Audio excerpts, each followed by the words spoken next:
Hello everyone. Last video में हमने हमारा जो सम नंबर 8 था वो हमने किया था और सम नंबर 9 आपको होमवर्क में हमने दिया था। आज के इस वीडियो में हम हमारा जो सम नंबर 10 है वो हम यहाँ पे करेंगे। So let's get start. तो यहाँ पे हमें सम नंबर 10 में दिया हुआ है कि Deep, Jyoti and Geeta are the partners sharing profit and loss ratio in their capital. Balance sheet of their firm as on 31 March 2017 was as under. अब यहाँ पे आपको उसकी जो बैलेंस शीट है वो हमें यहाँ पे स्क्रीन पे आपको दिखाई दे रही है, वो हमें दी गई है। From the following information, Jyoti retired on the above date. Partners decide new profit and loss sharing ratio of Deep and Geeta will be kept as 1:1. Goodwill of the firm at valued at 70,000. Bad debt reserve on debtors is reduced up to 10%. Stock is shown in the book at 25% more than its cost. Stock is to be recorded at the cost value. 60,000 is paid for trademark during the current year, which is year total for 6 years. Liability of provident fund is decided at 35,000, and total capital of new firm is to be kept as a total capital of old firm. Deep and Geeta will be maintained this capital in their profit and loss sharing ratio. For this purpose, the difference is to be transferred to their current account. Prepare necessary accounts and balance sheet after the retirement. अब यहाँ पे हमें इसके ऊपर से हम क्या करते हैं, यहाँ पे तीनों जो है उसके ऊपर से हम यहाँ पे हमारा जो सम है वो हम यहाँ पे करते हैं। तो यहाँ पे सबसे पहले हमें ओल्ड रेशियो हम फाइंड करते हैं। तो ओल्ड रेशियो में आपको क्या दिया हुआ है कि वो कैपिटल में उनकी कैपिटल के अकॉर्डिंग डिस्ट्रीब्यूट करें। तो यहाँ पे कैपिटल जो है वो हमें इस तरह से दी गई है, दीप, ज्योति एंड गीता। अब यहाँ पे हमें दीप की कैपिटल हमें दी गई है 1 लाख रुपीज़, ज्योति की दी गई है 1,50,000 एंड गीता की दी गई है 1 लाख रुपीज़। अब यहाँ पे आपको आप देख रहे हो तो ये जो है वो 50 के टेबल में आ रहा है। दैट मीन्स कि यहाँ पे हम लिख सकते हैं 50,000 into 2 is equal to 1 lakh, 50,000 into 3 is equal to 1,50,000, 50,000 into 2 that means 1 lakh. अब यहाँ पे हमें ओल्ड रेशियो मिल गया। न्यू रेशियो जो है वो हमें दिया हुआ है 1:1। अब यहाँ से कौन रिटायर हो रहा है, ज्योति। अब हम यहाँ पे उनका गेनिंग रेशियो जो है बाकी का दीप एंड गीता का वो हम फाइंड करते हैं। तो new ratio minus old ratio, that is our formula. अब हम यहाँ पे दीप का सबसे पहले हम फाइंड करेंगे। तो दीप का न्यू रेशियो दिया हुआ है 1/2 माइनस उसका ओल्ड रेशियो दिया हुआ है 2 upon total ratio is equal to 7। अब यहाँ पे हम डिनोमिनेटर इक्वल करेंगे 14। तो यहाँ पे नीचे हम 7 के साथ मल्टीप्लाई करेंगे तो ऊपर भी 7 के साथ, और यहाँ पे 14 लाने के लिए हम नीचे 2 के साथ मल्टीप्लाई करेंगे तो ऊपर भी। दैट मीन्स 7 1 ज़ा 7 एंड 2 2 ज़ा 4। तो यहाँ पे फर्स्ट हमारा गेन है कितना आया है 3/14। उसके बाद अब हम यहाँ पे गीता का गेनिंग रेशियो फाइंड करते हैं। तो सेम इसी तरह से न्यू रेशियो 1/2, ओल्ड रेशियो 2/7। अब यहाँ पे सेम हमें डिनोमिनेटर सेम करना है। तो नीचे भी 7 के साथ ऊपर भी, और यहाँ पे नीचे भी 2 के साथ तो ऊपर भी। That means 7 - 4/14। तो हमारे यहाँ पे गेनिंग रेशियो कितना है 3/14। तो हमारा गेनिंग रेशियो यहाँ पे आ रहा है 3:3। दैट मीन्स 1:1 जो है वो हमारा गेनिंग रेशियो है। अब हम यहाँ पे क्या करते हैं, सबसे पहले आपको यहाँ पे गुडविल जो है वो दी गई है। ओल्ड गुडविल तीनों पार्टनर्स के बीच में हम डिस्ट्रीब्यूट कर देते। तो ओल्ड जो दी गई है उसे हम तीनों पार्टनर्स के बीच में डिस्ट्रीब्यूट करेंगे। तो हमारी जनरल एंट्री क्या होती है, जो Deep's account debit, Jyoti's account debit, Geeta's account debit to goodwill account credit. तो अब हम यहाँ पे कर लेते हैं सबसे पहले। तो यहाँ पे हम लिखेंगे इस तरह से गुडविल अकाउंट। अब यहाँ पे तीनों पार्टनर्स के बीच में उनके ओल्ड रेशियो में अगर हम डिस्ट्रीब्यूट करेंगे तो each partner will get 4,000, 6,000 and 4,000 respectively. इस तरह से यहाँ पे हमने फर्स्ट तो जो बैलेंस शीट में आपको गुडविल दी गई तो उसे हमने यहाँ पे क्लोज कर दिया। अब हम क्या करते हैं, यहाँ पे जो न्यू गुडविल हमें दी गई है वो हमें दी गई है 70,000। अब उसमें से हम यहाँ पे ज्योति का शेयर फाइंड करते हैं। तो यहाँ पे हमने लिखा ज्योति। अब उसका प्रॉफिट में कितना आ दिया गया 3/7। दैट मीन्स 70,000 इंटू 3/7 करेंगे तो ज्योति का शेयर था 30,000। अब इस 30,000 को हम दोनों पार्टनर्स के बीच में उनके गेनिंग रेशियो में, दैट मीन्स 1:1 में हम डिस्ट्रीब्यूट करेंगे तो 15,000 एंड 15,000 जो है वो दोनों पार्टनर्स को मिलेंगे। तो अब यहाँ पे इसकी जनरल एंट्री अगर हमें करनी हो तो क्या होनी चाहिए? अब यहाँ पे हम इसकी जनरल एंट्री करेंगे तो इस तरह से आएगा, दीप्स कैपिटल अकाउंट डेबिट, फिर गीतास कैपिटल अकाउंट डेबिट 15,000 टू ज्योतिष कैपिटल अकाउंट क्रेडिट। अब यहाँ पे हमें दिया हुआ है, क्रेडिट करेंगे तो कितना दिया हुआ है 30,000। अब इसकी हम एंट्री करेंगे तो यहाँ पे हम सबसे पहले लिखेंगे इन दोनों के अकाउंट में डेबिट साइड ज्योतिष कैपिटल अकाउंट 15,000 जो है वो दीप देगा एंड गीता के अकाउंट में 15,000। अब हम यहाँ पे क्रेडिट साइड लिखेंगे थोड़ा स्पेस छोड़ के, बाय दीप्स कैपिटल अकाउंट, और अमाउंट किसकी कॉलम में जाएगी? ज्योति की कॉलम में। और उसके बाद फिर से हम लिखेंगे बाय गीतास कैपिटल अकाउंट, और अमाउंट कहाँ पे जाएगी? ज्योति की कॉलम में ही जाएगी। तो इस तरह से यहाँ पे हमने गुडविल की एंट्री जो है वो कर ली है। उसके बाद हमें क्या दिया हुआ है एडजस्टमेंट की, बैड डेब्ट reserve is reduce to be up to 10%। That means कि यहाँ पे डेप्टर्स जो दिए गए हमें उसके ऊपर बैड डेब्ट रिजर्व जो है वो कितना करना है 10%। अब यहाँ पे आपको बैड डेप्टर्स दिए गए हैं 40,000। अब उस 40,000 के आप 10% करोगे तो कितने आने चाहिए? 4,000। अब यहाँ पे आपने जब बैलेंस शीट में देखोगे तो बैलेंस शीट में आपको BDR दिया हुआ है 6,000, मतलब कि यहाँ पे बैड डेब्ट जो है वो आपकी कितनी कम हो गई?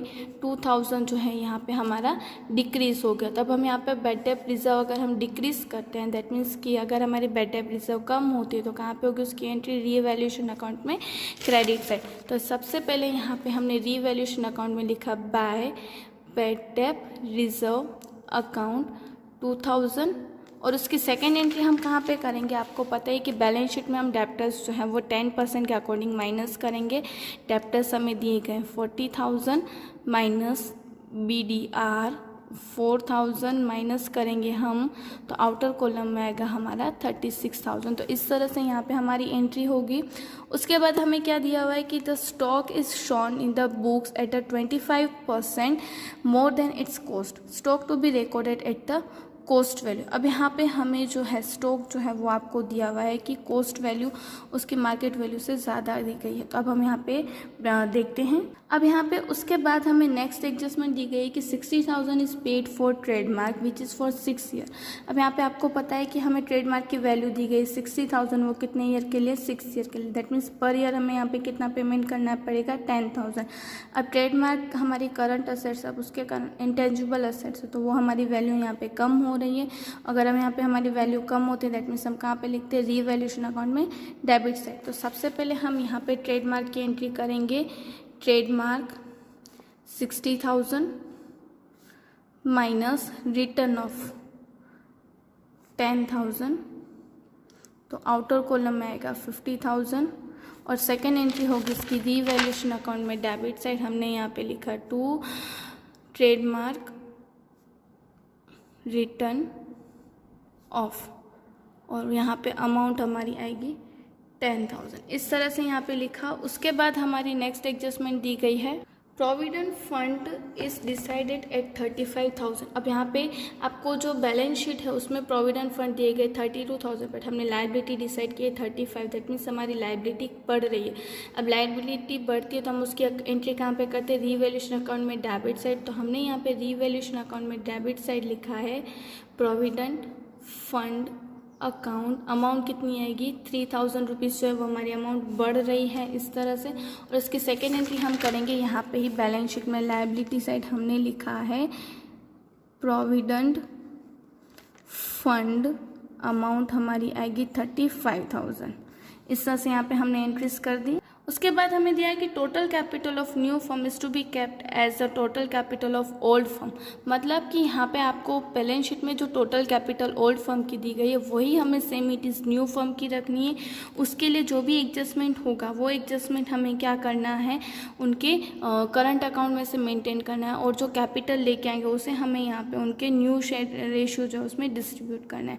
For the purpose is to be transfer to their current account. अब इस सारी चीज़ों के लिए सबसे पहले हमें उनका जो बैलेंसेस है वो हमें यहाँ पे फाइंड करनी पड़ेगी।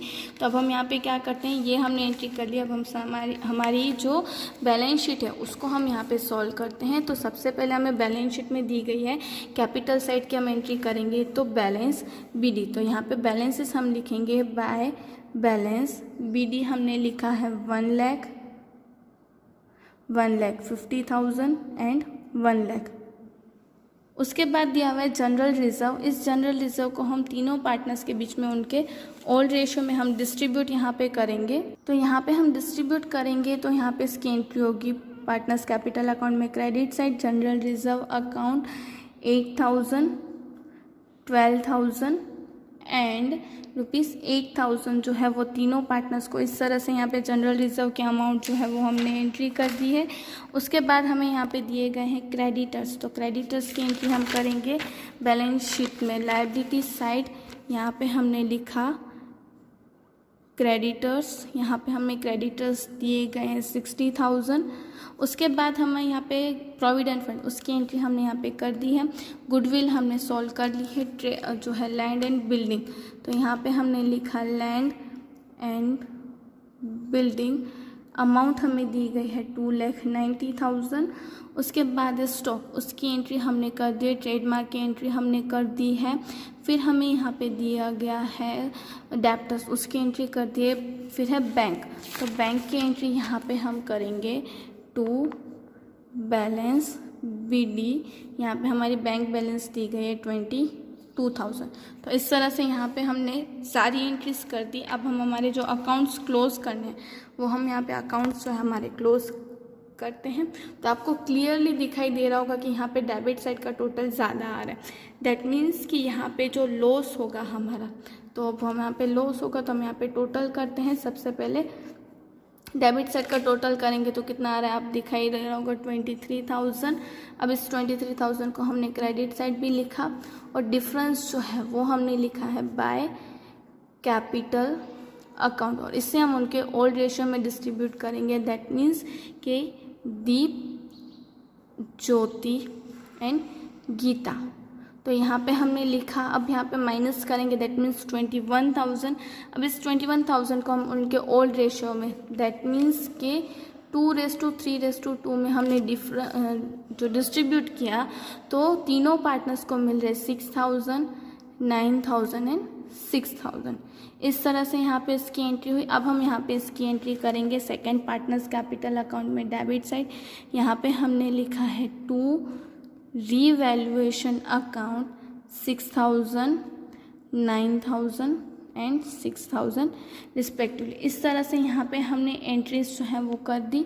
अब हम क्या करते हैं, सबसे पहले ज्योति का अकाउंट क्लोज कर देते हैं। यहाँ पे हमें कुछ भी नहीं दिया है, दैट मीन्स कि ज्योति को हम क्या कर रहे हैं, लोन के फॉर्मेट में पेमेंट कर रहे हैं। तो सबसे पहले यहाँ पे हमने लिखा ज्योति के अकाउंट का क्रेडिट साइड का हमने टोटल किया तो कितना आया 1,92,000। अब इस 1,92,000 को हमने अगेन डेबिट साइड भी लिख दिया है। अब उसके अकाउंट में से हमने माइनस किया तो डिफरेंस जो आ रहा है वो हमारा आ रहा है कि 1,77,000। तो यहाँ पे जो आपको कुछ भी मेंशन नहीं किया that means it will be a loan for us. तो यहाँ पे हमने लिखा है ज्योतिष लोन अकाउंट और इसकी सेकेंड एंट्री हम करेंगे बैलेंस शीट में लायबिलिटी साइड। यहाँ पे हम लिखेंगे ज्योतिष लोन अकाउंट। कितना आएगा यहाँ पे लोन अकाउंट में 1,77,000। अब यहाँ पे आपको दिया हुआ है कि ये जो दीप एंड गीता है वो उनकी कैपिटल जो है वो ओल्ड कैपिटल जितनी ही रखना चाहती हैं। दैट मीन्स कि अगर आप उनकी ओल्ड कैपिटल का टोटल हम करेंगे तो कितना आएगा 1 lakh plus 1,50,000 and 1 lakh. That means कि यहाँ पे उनकी ओल्ड कैपिटल जो है वो थी 3,50,000, वही सेम इट इज़ वो उनकी न्यू कैपिटल रखना चाहते हैं। अब उसके लिए ये जो है वो इक्वल रेशियो में डिस्ट्रीब्यूट करें, मतलब कि उनकी क्लोजिंग कैपिटल जो है वो दोनों की इक्वल आएगी। इसको हम profit and loss sharing ratio में, दैट मीन्स कि उनके इक्वल रेशियो में डिस्ट्रीब्यूट करें। दैट मीन्स दोनों पार्टनर्स अपनी क्लोजिंग कैपिटल जो है वो कितनी रख रहे हैं, 1,75,000 एंड 1,75,000। अब इसके लिए यहाँ पे ये जो दोनों पार्टनर्स जो है अगर उन्हें अमाउंट जो है वो लेके आनी पड़ती तो उनके करंट अकाउंट में वो एडजस्ट कर रहे हैं। अब यहाँ पे कहने का मीनिंग क्या है कि ये जो पार्टनर्स है उनकी जो ओल्ड कैपिटल है वो उतनी ही कैपिटल वो न्यू कैपिटल रखना चाहते हैं, मतलब कि 3,50,000 अमाउंट ही रखना चाहते हैं। और इन 3,50,000 के लिए वो उनकी क्लोजिंग कैपिटल कितनी रख रहे हैं, दोनों के ईयर एंडिंग की सेम। दैट मीन्स उनके profit and loss sharing ratio में वो लोग रख रहे हैं, तो उनका profit and loss sharing ratio में दिया हुआ है 1,75,000 एंड 1,75,000। अब उसके लिए अगर उन्हें कोई भी अमाउंट लेके आनी पड़ती है तो वो क्या करते हैं, उनके कैपिटल अकाउंट में से वो करंट अकाउंट में से वो लेके आ रहे हैं। तो अब हम यहाँ पे देखते हैं कि वो कितनी अमाउंट जो है वो लेके आते हैं। तो यहाँ पे हमें क्लोजिंग बैलेंस तो हमें पता चल गई, दोनों यहाँ पे लेके आएंगे बैलेंस BD 1,75,000 एंड 1,75,000। अब हम देखते हैं कि यहाँ पे कौन सा पार्टनर कितनी अमाउंट जो है वो लेके आता है। तो सबसे पहले हम दीप का टोटल करते हैं। तो दीप का आप देख ही रहे हो कि डेबिट साइड का टोटल कितना आ रहा है, 2 लाख रुपीज़। अब उसमें से क्रेडिट साइड दैट मीन्स 1,08,000 अगर हम माइनस करते हैं तो डिफरेंस जो है वो 92,000 वो दीप जो है वो अपने करंट अकाउंट में से लेके आ रहा है। दैट मीन्स कि यहाँ पे हम लिखेंगे टू करंट अकाउंट 92,000। उसके बाद सेम इट इज़ यहाँ पे गीता का अगर हम टोटल करें तो गीता का भी टोटल कितना आ रहा है, 2 लाख रुपीज़। और वो उसमें से भी हमने यहाँ पे 1,08,000 अगर हम माइनस करते हैं तो कितनी अमाउंट जो है वो लेके आ रहा है, 92,000 जो है वो गीता अपने अकाउंट में से एडजस्ट कर रहे हैं। तो इस तरह से यहाँ पे होगा। अब इसकी एंट्री, सेकेंड एंट्री कहाँ पे होगी, बैलेंस शीट में असेट्स की साइड। यहाँ पे हमने लिखा है करंट अकाउंट। यहाँ पे ऑब्वियसली यहाँ पे उस कैपिटल अकाउंट में क्रेडिट बैलेंस दैट मीन्स कि करंट अकाउंट की डेबिट बैलेंस होगी, क्योंकि करंट अकाउंट में से इतनी बैलेंस जो है वो हमारी माइनस हो जाएगी। तो यहाँ पे हमने लिखा है दीप के अकाउंट में 92,000 एंड गीता के अकाउंट में से जा रहे हैं 92,000। अब ये 92,000 हमने असेट साइड में से क्यों माइनस की, क्योंकि यहाँ पे एक साइड गीता की कैपिटल अकाउंट बढ़ रहे हैं गीता और दीप की, तो इन द सेकेंड साइड उनकी करंट अकाउंट की बैलेंस कम हो जाएगी। तो यहाँ पे हमारी डेबिट बैलेंस हो जाएगी करंट अकाउंट की, तो यहाँ पे हमने उनको असेट्स की साइड लिखा है। और अब हम यहाँ पे क्लोजिंग कैपिटल जो है उसकी एंट्री हम यहाँ पे करेंगे, दीप 1,75,000 एंड गीता 1,75,000 और आउटर कॉलम में आंसर आएगा 3,50,000। तो इस तरह से यहाँ पे क्या हो रहा है, लास्ट में हम बैलेंस शीट का टोटल करेंगे तो 6,22,000 जो है वो हमारा बैलेंस शीट का टोटल आ रहा है। सेम इट इज़ यहाँ पे असेट साइड का हमारा टोटल आएगा 6,22,000। तो इस तरह से यहाँ पे हमने हमारी जो सारी एंट्रीज थी वो हमने कर ली। आई होप आपको आज हमने ये जो सम किया वो समझ में आ गया होगा। उसी के ऊपर से यहाँ पे आपको इलस्ट्रेशन 20 जो है वो भी करना है और साथ में ये वाला सम जो वो आपको आपकी नोटबुक में लिखना है। हम नेक्स्ट वीडियो में न्यू सम्स के साथ मिलेंगे। Thank you.